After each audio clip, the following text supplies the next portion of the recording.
Apparently, finding out your husband has a whole other life isn't what they mean by expanding your horizons. But stumbling upon his Caribbean getaway with his soulmate and realizing you can get there first? Now that's what I call a VIP pass to chaos. There I was, Delilah Frost, 38 years old, sitting on a private balcony in a 5-star resort in Turks and Caicos, sipping a ridiculously overpriced piña colada. The kind of place where the sand is whiter than my ex-husband's alibis, and the ocean is bluer than my mood when I found out he was planning this trip with his side piece. My soon-to-be ex-husband, Lincoln Draven, 40, a man whose ego was as inflated as his corporate expense account, was due to arrive any minute, and he had no idea I was already here, specifically in the suite right next door to his pre-booked love nest. Oh, and I wasn't alone. Beside me, looking surprisingly comfortable in a linen shirt that probably cost more than my first car, sat Fox Callahan, 39. He was Magnolia Huxley's fiancé. Yes, that Magnolia Huxley, Lincoln's soulmate, the 32-year-old lifestyle influencer who believed in manifesting good vibes, and apparently other people's husbands. This wasn't just a vacation. It was a meticulously planned, deliciously cruel ambush. And I was the general. You're probably thinking, how did we get here, Delilah? Did you just snap? And the answer is, darling, yes, absolutely. But it wasn't a sudden break. It was a slow, simmering boil, like a forgotten pot of chili on the back burner of a suburban kitchen. For 12 years, I'd been Mrs. Lincoln Draven, the interior designer who made our Alpharetta mansion look like it belonged in a magazine, while he brought home the bacon and the occasional whiff of cheap perfume. We had the perfect upper-middle-class life, the gated community, the annual membership to the country club, the perfectly manicured lawn that was the envy of the HOA. We were the couple who hosted the Super Bowl parties, the ones who always brought the artisanal cheese platter to the neighborhood potluck. Or so I thought. The cracks started appearing about 8 months ago. Lincoln, a senior marketing executive, began having late nights at the office that stretched into early mornings.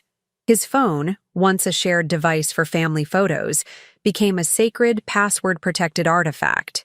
He started talking about finding himself and reconnecting with his inner peace, which, in my experience, usually means he found someone else's inner peace to connect with. I'd seen this movie before, just not with me in the starring role. I'm not a naive woman. My job is literally to see through facades and create something beautiful underneath. I started noticing the little things. The new cologne that smelled suspiciously like something a man buys when he's trying to impress a younger woman. The sudden interest in wellness retreats he never mentioned before. The way he'd flinch if I reached for his phone.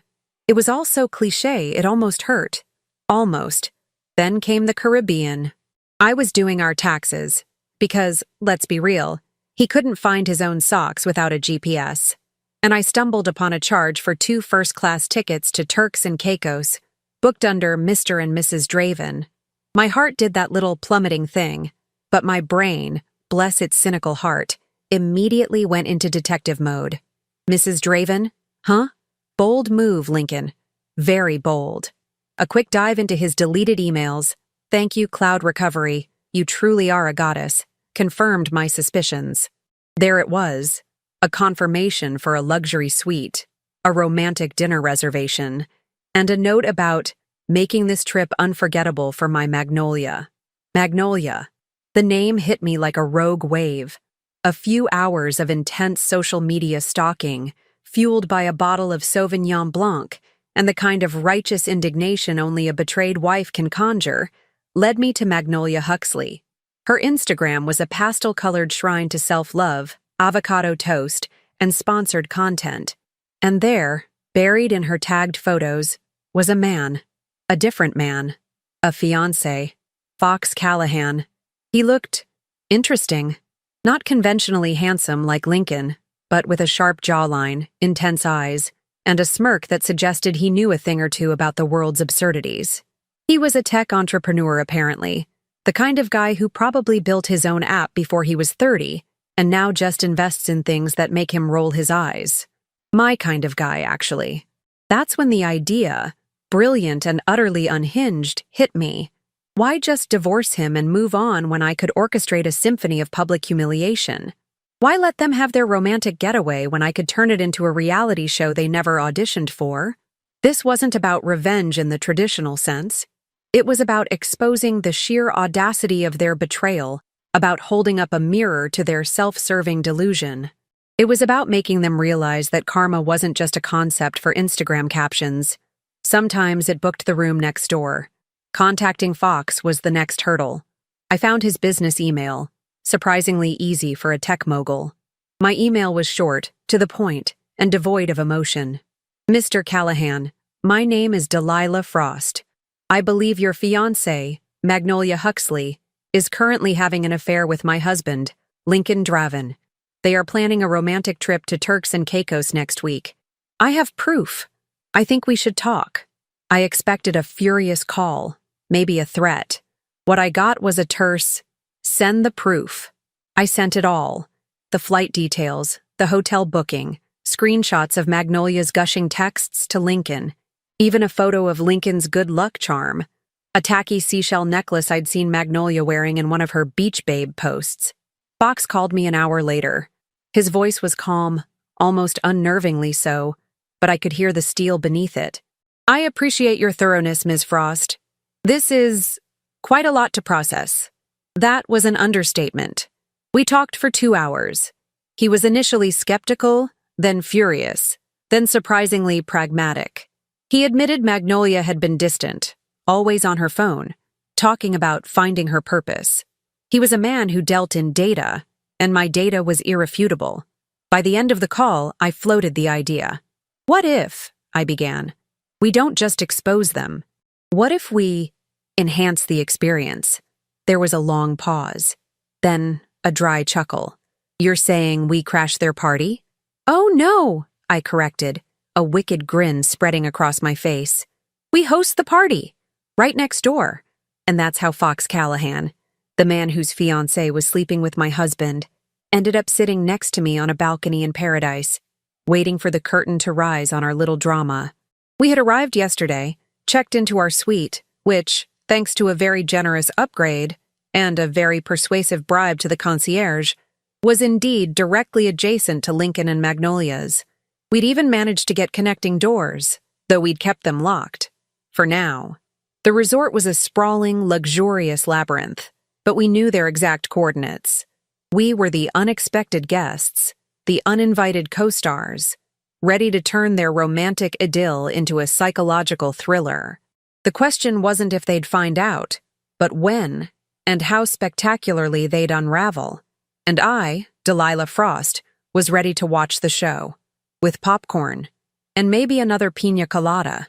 The first hint of their arrival came not from the sight of them, but from the distinct high-pitched giggle that could only belong to Magnolia Huxley. It drifted through the thin connecting wall, followed by Lincoln's booming, overly confident laugh, the one he reserved for clients he was trying to impress or women he was trying to seduce. It was like a soundtrack to my impending migraine. Fox, who had been quietly scrolling through his phone, looked up, a sardonic arch to his eyebrow. Sounds like someone's having a blissful arrival, he muttered, mimicking Magnolia's breathy influencer voice. I almost choked on my drink. Oh, it's about to get a lot more blissful for them, I retorted, a wicked glint in my eye. Our strategy for the first few hours was simple. Be seen, but not too seen. We started with a leisurely lunch at the resort's main restaurant, a place Lincoln would undoubtedly frequent to show off his new woman. We snagged a table right in the middle, strategically positioned to be unavoidable. And sure enough, 20 minutes in, there they were. Lincoln, looking like a discarded GQ model, in a linen shirt that was probably too tight, and Magnolia, in a flowing sundress that screamed, "I'm on a sponsored vacation." They walked in hand, radiating an aura of self-importance that made me want to throw shade with a full-sized umbrella. Lincoln spotted me first. His face, usually so composed, went through a series of rapid-fire expressions: confusion, disbelief, dawning horror, and finally, a desperate attempt at nonchalance. He looked like a deer caught in headlights, if the deer was wearing designer sunglasses and had a mistress on its arm. Magnolia, still oblivious, was busy posing for a selfie with a palm tree in the background. "Lincoln, darling, isn't this view just everything?" she cooed, oblivious to the fact that her everything was about to become a hot mess. I gave Lincoln a small, polite wave, the kind you give to a distant cousin you barely tolerate at Thanksgiving dinner. Fox, ever the master of understated drama, simply raised his glass in a silent, mocking toast. Lincoln's jaw practically hit the floor. He tugged at Magnolia's arm, whispering something urgently. She finally looked over, her smile faltering as her eyes landed on me, then on Fox. The color drained from her face faster than a cheap cocktail. It was glorious. "Delilah? Fox?" Lincoln stammered, his voice cracking. "What? What are you two doing here?" I offered my sweetest, most saccharine smile. "Oh, Lincoln, what a delightful surprise. Fox and I decided we needed a little getaway, to reconnect with our inner peace," I said, throwing his own words back at him with a perfectly timed wink at Fox. Fox, for his part, just gave a slow, deliberate nod. Magnolia looked like she'd swallowed a lemon, then a whole bag of Sour Patch Kids. "But how?" she managed, her influencer facade crumbling faster than a sandcastle in a hurricane. "Oh, the world is a small place, darling," I purred, taking a long sip of my drink. "Especially when you book the suite right next to ours. Isn't that right, Fox?" Fox leaned in, his voice a low rumble. "Couldn't be closer. We even have a connecting door if you ever feel like borrowing some sugar." The double entendre hung in the air, thick and suffocating. Lincoln and Magnolia exchanged a panicked glance, their romantic getaway officially downgraded to awkward family reunion from hell. The rest of the afternoon was a masterclass in psychological warfare. We made sure to be everywhere they were. At the pool, we accidentally splashed water on their towels while laughing a little too loudly. At the beach bar, Fox ordered the exact same exotic cocktail Lincoln was sipping, then made a show of critiquing it. "A bit too sweet, don't you think? Lacks a certain bite." Lincoln visibly bristled. Magnolia tried to maintain her Zen persona, but I could see her twitching. She kept pulling out her phone, probably trying to post a picture that screamed, "I'm having the best time ever, totally not being stalked by my fiancé and his mistress's wife." It was giving dumpster fire vibes, and I was here for it. Later, back in our suite, the real fun began. The walls, as it turned out, were indeed quite thin. We could hear their muffled voices, the occasional clink of glasses, and Magnolia's increasingly frustrated sighs. Fox and I had a pre-arranged playlist of mood music ready. First up, "Before He Cheats," by Carrie Underwood, played just loud enough to be audible through the wall, but not so loud as to be overtly aggressive. Then, a little Jolene by Dolly Parton. We followed it up with Irreplaceable by Beyoncé. It was subtle, it was pointed, and it was driving them absolutely bonkers. We could hear Lincoln trying to shush Magnolia, then her indignant whispers. "She's doing this on purpose, Lincoln, this is so toxic." I chuckled, leaning against the wall. "Oh, honey, you haven't seen toxic yet. This is just the appetizer." Fox, meanwhile, was meticulously arranging a charcuterie board we'd ordered from room service. He mused, "I always found it fascinating how people convince themselves they're the exception, that their actions won't have consequences." He popped a piece of artisanal cheese into his mouth, looking utterly unbothered. His calm demeanor was a perfect foil to my simmering intensity, and it was surprisingly effective in rattling our neighbors. The next morning, we decided to escalate. We booked a private couples massage at the resort spa. The same spa I knew, where Magnolia had booked a couples rejuvenation package with Lincoln. We arrived just as they were checking in, looking flustered. Magnolia, ever the influencer, was trying to get a good angle for a selfie with the spa's waterfall feature. "Lincoln, stand here. It's giving wellness oasis," she instructed. "Oh, Delilah! Fox!" Lincoln exclaimed, his voice strained. "Fancy meeting you here, again." "Isn't it, though?" I said, flashing my most dazzlingly fake smile. "We heard this place was divine. Perfect for a little stress relief." I glanced pointedly at Lincoln, whose neck seemed to be getting tighter by the second. Fox, with a mischievous glint in his eye, put an arm around my waist, pulling me closer. "Indeed," he said smoothly. "Delilah's been under a lot of pressure lately. It's good to unwind." The implication hung heavy in the air. "Pressure from you, Lincoln." As we were led to our massage room, which, by a stroke of pure, unadulterated luck, and another generous tip, was right next to theirs, I heard Magnolia whisper furiously, "This is insane, Lincoln. They're following us. This is harassment." Lincoln's muffled reply was something about coincidence and staying calm. Oh, he was calm, all right, like a volcano about to blow. Inside our room, Fox looked at me. "You know, I think they're starting to get the message." "Message received, loud and clear," I agreed. "But the delivery is far from complete." We spent the next hour enjoying our massages, making sure to laugh a little too loudly, to comment on how relaxed we felt, and to generally create a cheerful, carefree atmosphere that I knew was pure torture for them. Through the wall, I could hear Magnolia's increasingly agitated whispers, punctuated by Lincoln's exasperated sighs. It was beautiful music to my ears. This wasn't just about making them uncomfortable. It was about making them question everything, making them feel the suffocating presence of their own deceit. And we were just getting started. That evening, the tension in the air was thicker than the resort's complimentary fudge. Lincoln and Magnolia had retreated to their room, presumably to strategize or, more likely, to engage in a full-blown argument.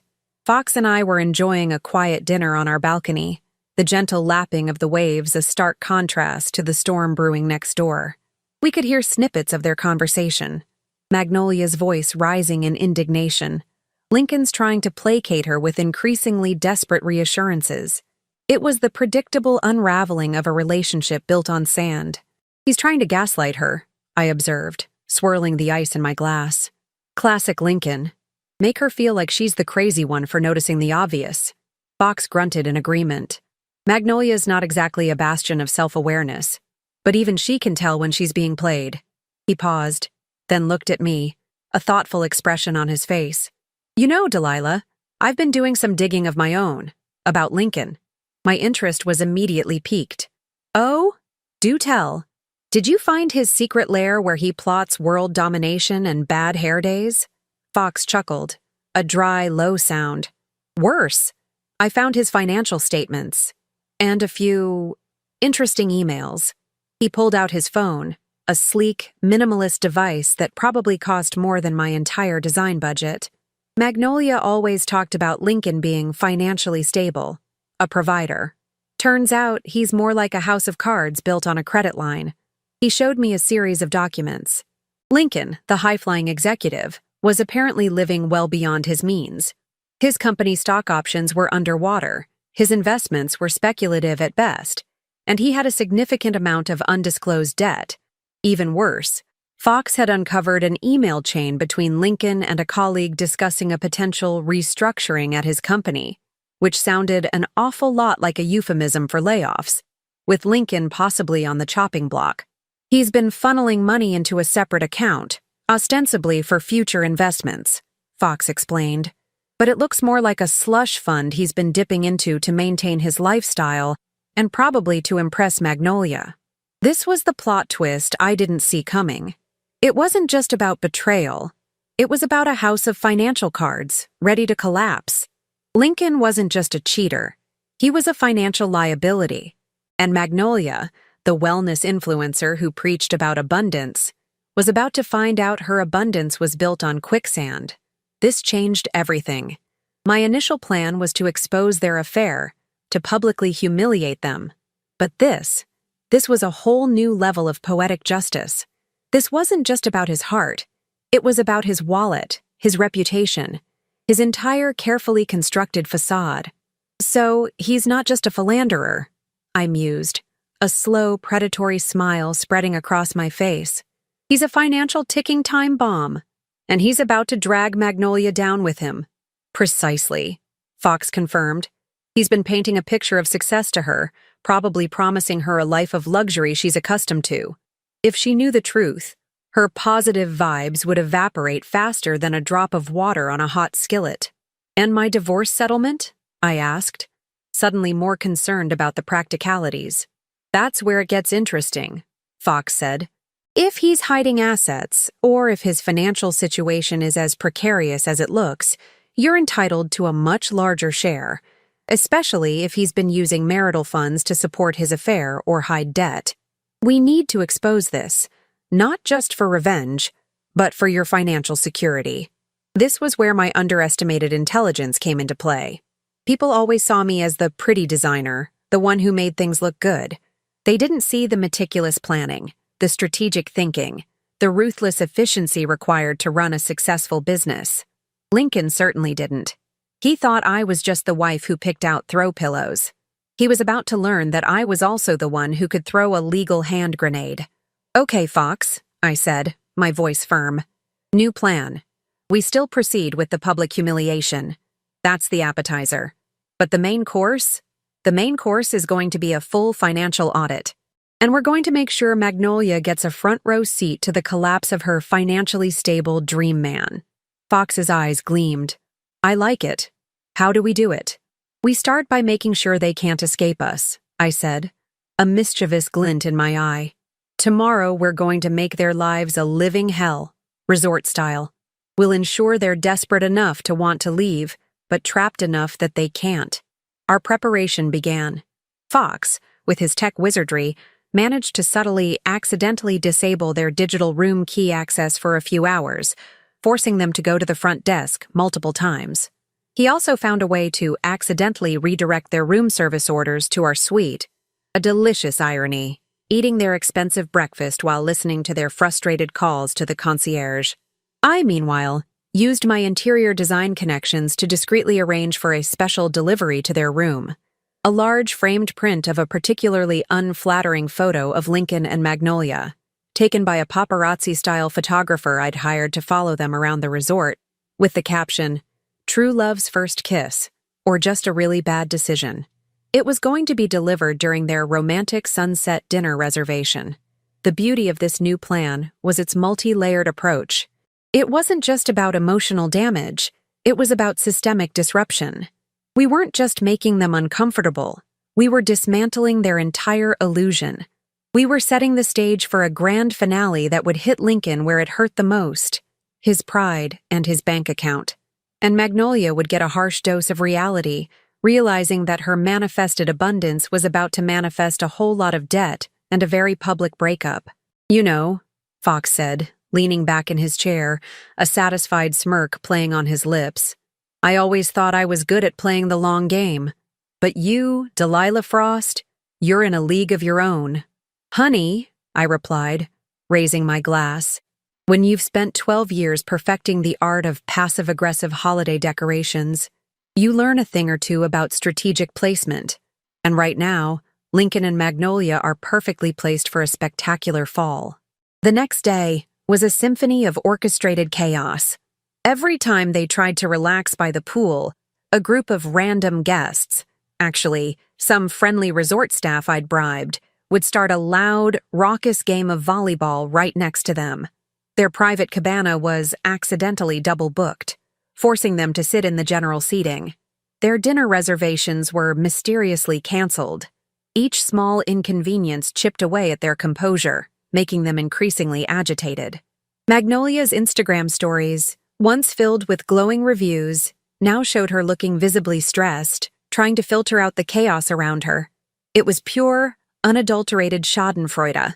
By late afternoon, I overheard Lincoln on the phone, his voice tight with frustration. "I don't care what it costs. Just get us on the next flight out of here.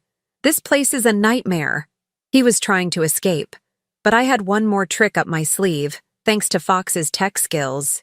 He'd managed to accidentally flag their names in the resort system, causing a technical glitch that made it impossible for them to book any flights or change their hotel reservations without a manager's override, and the manager was mysteriously unavailable until tomorrow morning. They were trapped, and the stage was set for the grand unveiling. "They're officially at their breaking point," I told Fox, a triumphant smile on my face. "Tomorrow, we give them the full show. The anticipation was palpable, a delicious hum in the air. This wasn't just revenge, it was an art form, and the canvas was their crumbling delusion. The morning of the grand finale dawned bright and deceptively peaceful. Lincoln and Magnolia, looking haggard and utterly defeated, were finally granted an audience with the resort manager. They were desperate to leave, their romantic getaway having devolved into a psychological torture chamber. Fox and I, freshly showered and looking annoyingly refreshed, made sure to be in the lobby, sipping coffee and pretending to read the resort's daily activities schedule. We were strategically positioned near the manager's office, our ears perked for the inevitable drama. "This entire trip has been a disaster," I heard Magnolia exclaim, her voice shrill enough to shatter glass. "We demand a full refund and immediate flights out." The manager, a stoic woman named Ms. Jenkins, maintained a calm, professional demeanor. "I understand your frustration, Ms. Huxley, Mr. Draven. However, there seems to be a rather unique situation regarding your booking." This was our cue. Fox subtly activated a small, discreet device in his pocket. It was a directional microphone, expertly disguised, designed to pick up conversations from a short distance and broadcast them, just barely, to the lobby's ambient music system. The volume was low, almost imperceptible, but enough for anyone paying attention to catch snippets. "Unique situation?" Lincoln scoffed, his voice dripping with entitlement. "We simply want to leave this hellhole." "Well," Ms. Jenkins began, "it appears your reservation was made under a rather unusual set of circumstances, and we've also received some rather concerning reports." Just then, a resort employee, a young man I'd tipped handsomely, wheeled a cart directly past the manager's office. On it, prominently displayed, was the framed photo I'd commissioned. Lincoln and Magnolia, caught mid-smooch, looking utterly ridiculous, with the caption, "True Love's First Kiss," or just a really bad decision. The employee accidentally paused the cart right in front of the office door, giving everyone in the lobby a clear view. Gasps rippled through the small crowd. Magnolia shrieked, "What is that? Lincoln, what is going on?" Lincoln's face was a masterpiece of crimson fury and utter mortification. That's a mistake. That's not us." "Oh, really?" I said, stepping forward, a picture of innocent concern. "Because it certainly looks like you two. And that photo's been circulating around the resort all morning. People are calling it the Caribbean catastrophe." Fox, ever the calm, collected one, added, "It's quite the viral sensation, actually. Someone even started a hashtag, Draven Huxley Disaster." The color drained from Magnolia's face. Her influencer career, built on curated perfection, was about to implode. She turned on Lincoln, her voice a furious whisper. "You told me no one would find out. You promised this was our secret." Lincoln, cornered, stammered, I didn't know she'd follow us. This is Delilah's doing. She's crazy.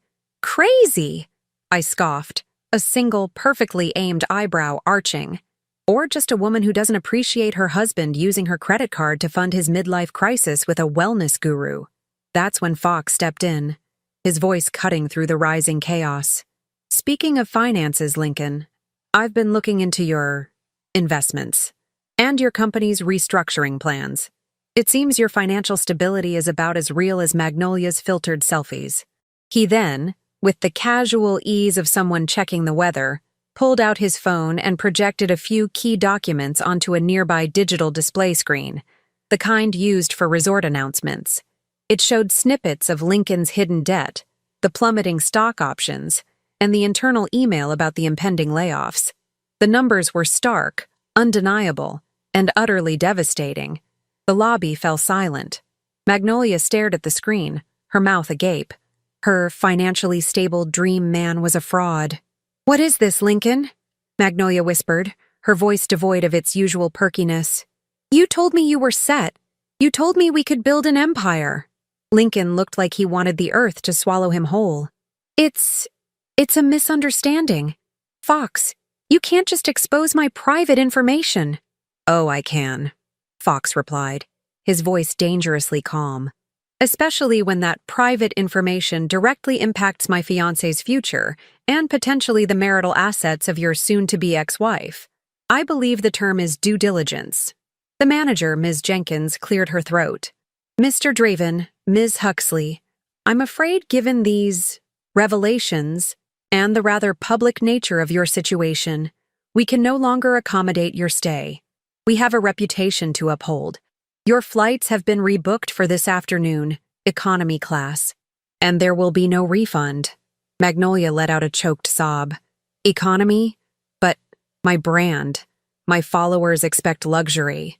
Your brand, darling, I interjected sweetly, is about to get a very authentic dose of reality. Consider it a detox from all the curated perfection. The scene that followed was pure, unadulterated chaos. Magnolia, realizing her sugar daddy was actually a financial sinkhole, started screaming at Lincoln, accusing him of lying, of ruining her life, of being a toxic energy vampire. Lincoln, in turn, tried to deflect. Blame me, blame Fox, blame the resort. It was a spectacular implosion, a train wreck in slow motion, and everyone in the lobby had a front row seat. People were openly filming on their phones, the hashtag Draven Huxley disaster already trending locally.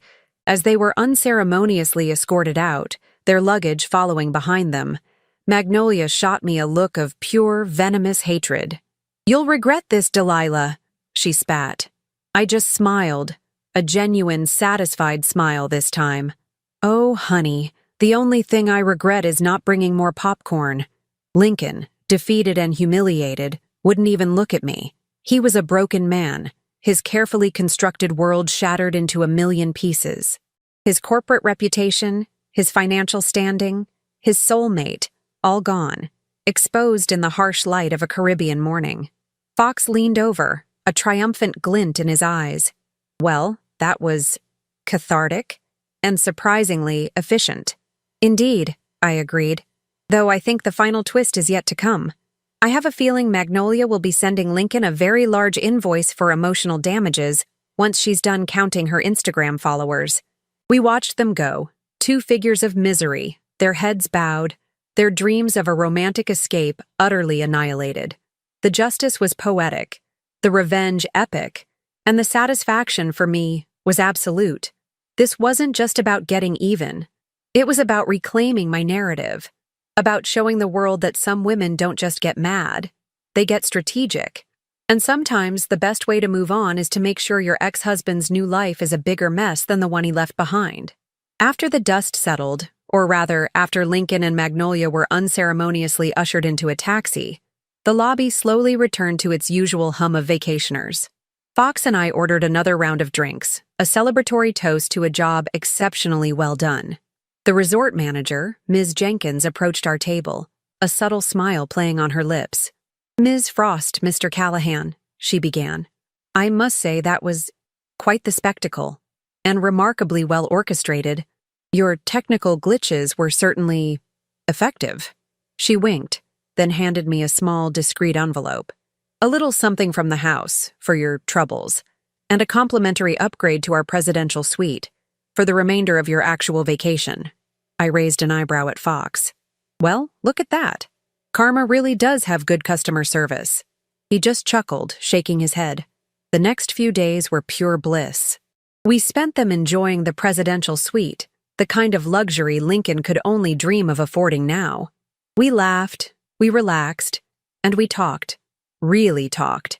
Fox was surprisingly insightful, his cynicism a perfect match for my sarcasm. We discovered a shared love for obscure documentaries, dry wit, and a mutual disdain for people who take themselves too seriously. He was, in a word, refreshing. The fallout from the Draven Huxley disaster was swift and brutal. Magnolia's carefully curated online persona crumbled. Her wellness brand was now synonymous with homewrecker and gold digger. Her follower count plummeted faster than Lincoln's stock options. Lincoln, on the other hand, faced a different kind of reckoning. The financial irregularities Fox exposed, combined with the public humiliation, led to his immediate termination from his executive position. His carefully cultivated image of success was shattered. He was facing a messy divorce, significant debt, and the very real prospect of having to move out of our Alpharetta mansion. Poetic justice, indeed. My divorce from Lincoln was surprisingly smooth, largely thanks to the evidence Fox had uncovered. My lawyer had a field day with the financial discrepancies and the public nature of his affair. I walked away with a fair settlement, the house, and a renewed sense of self-worth. Lincoln, on the other hand, was left with a mountain of debt and a reputation in tatters. He tried to blame me, of course, but his pleas fell on deaf ears. The world had seen his true colors, and they weren't exactly executive suite material. Magnolia, in a desperate attempt to salvage her career, tried to pivot to a survivor narrative, but it was too little, too late. Her authentic journey was just another performance, and the audience had already left. She even tried to sue Lincoln for emotional distress, which, honestly, was a move I almost admired for its sheer audacity. Almost. As for Fox and me, we didn't exactly ride off into the sunset, hand in hand, like a cheesy rom-com. We were two people who had been betrayed, who had found common ground in a shared mission of vengeance, and who had discovered a surprising camaraderie in the process. We continued to talk, to meet for coffee, to share cynical observations about the world. There was an undeniable spark, a mutual respect for each other's intelligence and resilience. We were both a little broken, a little jaded, but also a lot wiser. You know, I told Fox one evening back in Atlanta, sipping wine on my newly redecorated patio, Lincoln's old study, now my fabulous new design studio, I used to think that happily ever after meant finding your Prince Charming and living in a perfect suburban bubble. Turns out it means kicking your toxic husband to the curb, exposing his financial fraud, and finding a co-conspirator who appreciates a good revenge plot. Fox raised his glass, a wry smile on his face. To co-conspirators, may our enemies always book the room next door. The experience had taught me a lot. It taught me that sometimes the best way to heal is to take control of your narrative. It taught me that being underestimated can be your greatest weapon. And it taught me that while revenge might be a dish best served cold, it's even better when served with a side of witty banter and a perfectly executed plan. My life wasn't a tragedy. It was a dark comedy, and I was finally writing my own ending. And let me tell you, it was a damn good read.